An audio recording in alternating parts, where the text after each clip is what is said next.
Di negeri para Fir'aun, tempatnya sejarah dan peradaban lahir dari pasir waktu, pendidikan telah menjadi bagian penting sejak ribuan tahun lalu.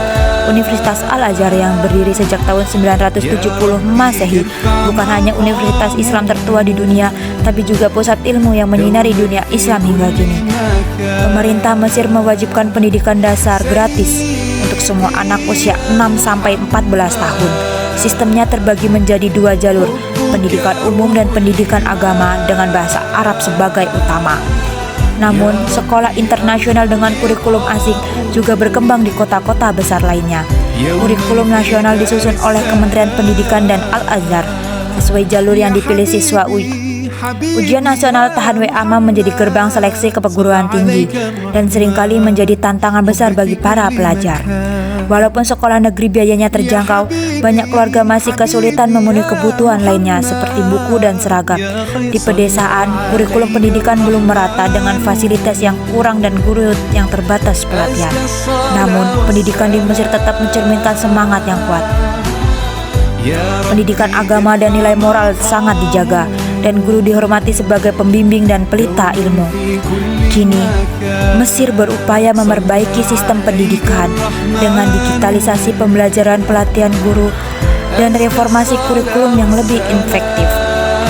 Mesir punya kekurangan, tapi juga harapan besar. Di Mesir itu sekarang, dari zaman dahulu hingga sekarang itu masih menggunakan metode kuno, di mana di Mesir itu masih menggunakan sistem hafalan.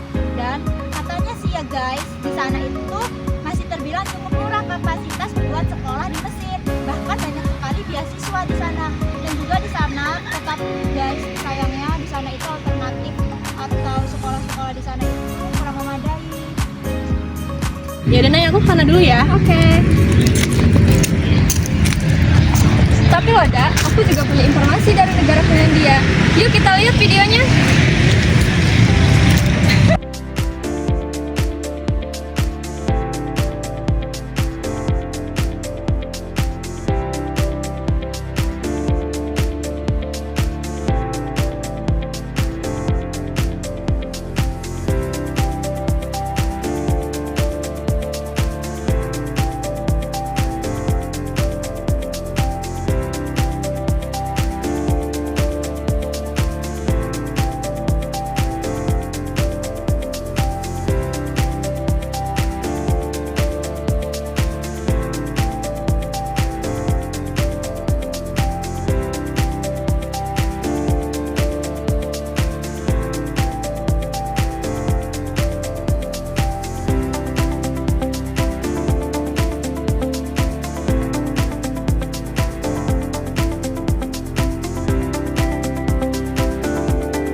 gratis. Terus di sana tuh jam belajarnya santai, PR dan ujian itu nggak numpuk. Tapi kekurangan di negara Finlandia itu nggak bisa diterapin ke negara lain. Karena negara lain itu pasti punya sistem yang berbeda, apalagi negara yang nyiptain demen ujian dan ranking. Jadi gitu ya Nay, makasih banyak Kak informasinya. Kalau gitu aku mau ke sana dulu. Bye-bye Kak.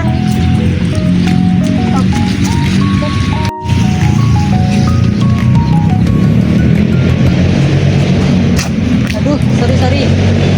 Fokus ngeliatin apa sih? Oh, jadi saya tuh lagi ngeliatin ini nih.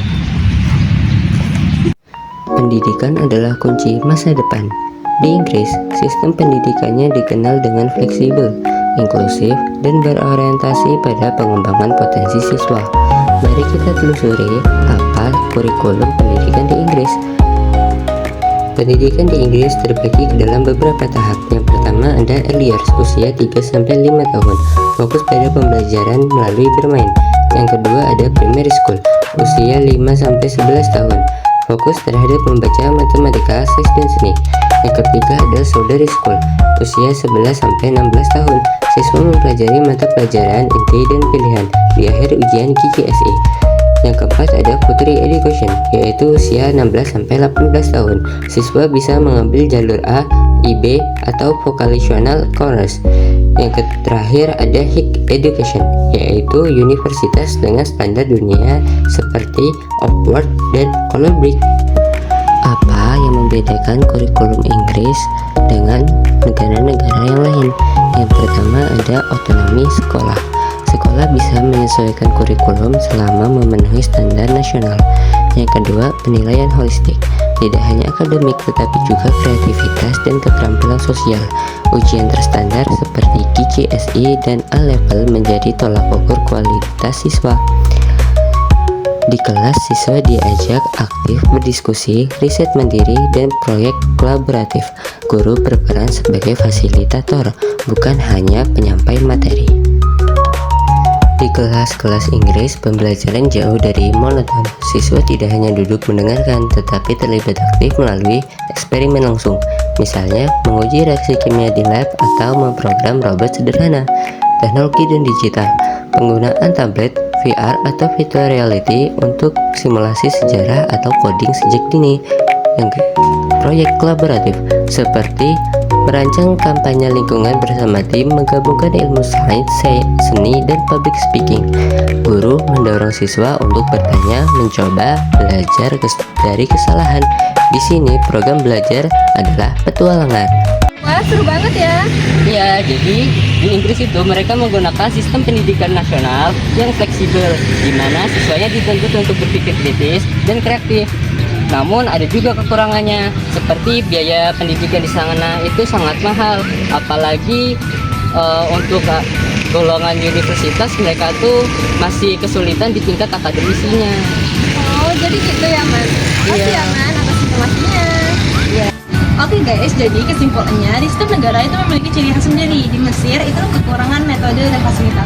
Sedangkan di Inggris itu sangat unggul dalam kreativitas, tetapi agak sedikit mahal ya biayanya. Sedangkan di Finlandia mereka memfokuskan pada kenyamanan siswa, tetapi mereka menggunakan tradisi yang cukup stabil. Menarik ya?